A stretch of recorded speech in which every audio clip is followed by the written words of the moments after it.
હવે આ ચેપ્ટરમાં આપણે પ્રદૂષણ અંગે વિચારીશું. પ્રદૂષકોના પ્રકાર, પછી એમાં પાછા વાયુમય પ્રદૂષકો, રજકણ પ્રદૂષકો, જમીનમાં એટલે વાતાવરણમાં એટલે કે વાતાવરણમાં થતું પ્રદૂષણ, જમીનમાં થતું પ્રદૂષણ, પાણીમાં થતું પ્રદૂષણ, આ અંગે આપણે વિગતે વિચાર કરવાના છીએ. હવે આપણે એક એક મુદ્દા લેતા જઈએ. પહેલા સામાન્ય પ્રદૂષણનો તમને એક સાદો અર્થ સમજાવું તો આપણે વાહનો ચલાવીએ છીએ. વાહનોમાં બળતણ હોય, ડીઝલ, પેટ્રોલ, પછી આપણા ઘરમાં કેરોસીનનો ઉપયોગ થતો હોય, ગેસનો ઉપયોગ થતો હોય, તો આ બધા આવા બળતણોના દહનથી શું ઉત્પન્ન થાય? એનું દહન થાય, એમાંથી કાર્બન ડાયોક્સાઇડ વાયુ છૂટો પડે. ઉપરાંત જો અપૂર્ણ દહન ન થાય તો કાર્બન મોનોક્સાઇડ પણ બને. વળી એ પેટ્રોલિયમ નિપજો છે, પેટ્રોલ કે ડીઝલમાં સલ્ફર અને નાઇટ્રોજનની અશુદ્ધિ હોવાથી એનું પણ થોડું થોડું દહન થઈ અને એમાંથી સલ્ફરના ઓક્સાઇડ બને, જેને હું SOX કહું છું. એ SOX એટલે શું હોય? એમાં SO2, SO3 જેવા વાયુઓ હોય. પછી નાઇટ્રોજનની અશુદ્ધિ હોય એટલે એમાં NOx વાયુઓ એટલે કે N2O, NO, NO2 એટલે આ વાયુઓ પણ હોય. બરાબર? તો પછી હવામાં રજકણો હોય. રજકણો ક્યાંથી આવ્યા? તો ઔદ્યોગિક એકમો હોય એમાંથી જે ધુમાડો નીકળે, એમાં બધા ધુમાડાના રજકણો હોય, એ રજકણો પણ પ્રદૂષણમાં ભાગ લેતા હોય. પાણીનું પણ પ્રદૂષણ થતું હોય. આપણે નકામો કચરો ફેંકી દઈએ છીએ, ઉકરડામાં જાય, એમાંથી બધા પાછું એનું એ સડે, એમાંથી વાયુ ઉત્પન્ન થાય. એ જમીનમાં પડ્યો રહે તો જમીનની ફળદ્રુપતાને ઘટાડે, તો એ જમીનનું પ્રદૂષણ કરે. પાણી પણ પ્રદૂષિત થાય. તો આ બધા જ કારણોને આ બધા પ્રદૂષણ ફેલાવનારા ઘટકો છે. અને એ પ્રદૂષણ કેવી રીતે નિવારણ કરવું, એ પ્રદૂષણને કારણે આપણને શું હાનિકારક અસરો થાય છે, તેની વિગતે ચર્ચા આ ચેપ્ટરમાં આપણે કરવાના છીએ. હવે પ્રદૂષણ અને પ્રદૂષકોના પ્રકાર. હવે પ્રદૂષકોના પ્રકાર જોઈએ તો ઝડપી વિઘટનીય પ્રદૂષકો. દાખલા તરીકે નકામા શાકભાજી આપણે ફેંકી દીધા બહાર, બરાબર? તો એ જમીનમાં પડી રહેશે. જમીનમાં પડી રહે તો લગભગ 7 થી 10 દિવસમાં એનું વિઘટન થઈ જવાનું છે.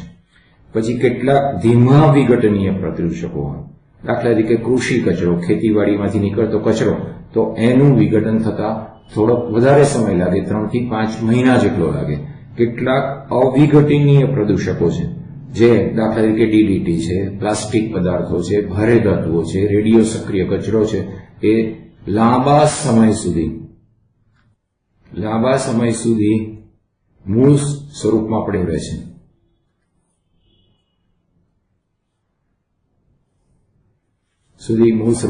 છે. તો આ કેવું પ્રદૂષક કહેવાય? અવિઘટનીય, જેનું વિઘટન જ ના થતું હોય.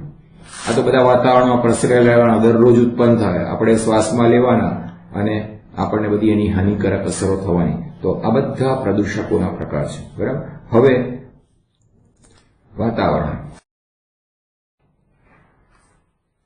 વાતાવરણ જોઈએ તો વાતાવરણમાં આટલા આવરણો છે. કયા કયા? એક ક્ષોભ આવરણ, જેને ટ્રોપોસ્ફિયર કહે છે. એ દરિયાની સપાટીથી 0 થી 10 કિલોમીટર સુધી વિસ્તરેલું છે. પછી બીજું છે સમતાપ આવરણ,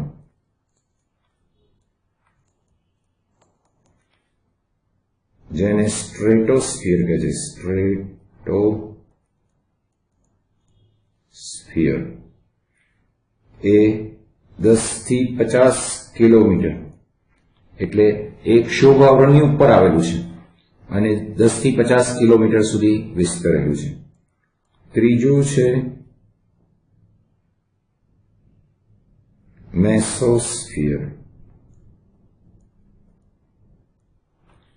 એ 50 થી 90 કિલોમીટર સુધી વિસ્તરેલું છે. અને ચોથું છે થર્મોસ્ફિયર.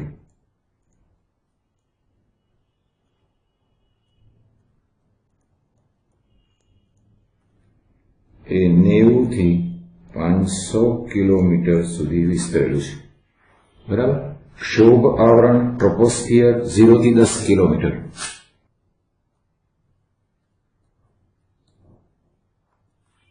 સમતાપ આવરણ સ્ટ્રેટોસ્ફિયર 10 થી 50 કિલોમીટર.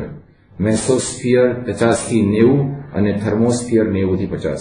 હવે આપણે આ બે આવરણ જે આપણને મનુષ્યોને, પ્રાણીઓને અને જમીન પરની વનસ્પતિ, પાણી વગેરેને જે અસર કરે છે એ અંગે આપણે વિચાર કરવાનો છે. આપણે મેસોસ્ફિયર અને થર્મોસ્ફિયરની આ ચેપ્ટરમાં કોઈ ચર્ચા કરવાની નથી, કારણ કે એ આપણને કંઈ અસર જ કરતા નથી. એમાં કંઈક પ્રદૂષણ થશે તો આપણને કોઈ લેવા દેવા નથી. આ બેના પ્રદૂષણનો અંગેનો આપણે વિચાર કરવાનો છે. એટલે આ ચેપ્ટરમાં ક્ષોભ આવરણ ને ક્ષોભ આવરણમાં થતું ટ્રોપોસ્ફેરિક પોલ્યુશન અને સ્ટ્રેટોસ્ફેરિક પોલ્યુશન અંગે વિચાર કરીશું. પોલ્યુશન એટલે પ્રદૂષણ, બરાબર? તો એ અંગે વિચાર કરીશું. હવે ક્ષોભ આવરણમાં શું શું હોય છે? 0 થી 10 કિલોમીટરના વિસ્તારમાં નાઇટ્રોજન, ઓક્સિજન, CO2, એર અને પાણીની વરાળ હોય છે, જ્યારે સમતાપ આવરણમાં N2O2 અને ઓઝોન હોય છે. બરાબર.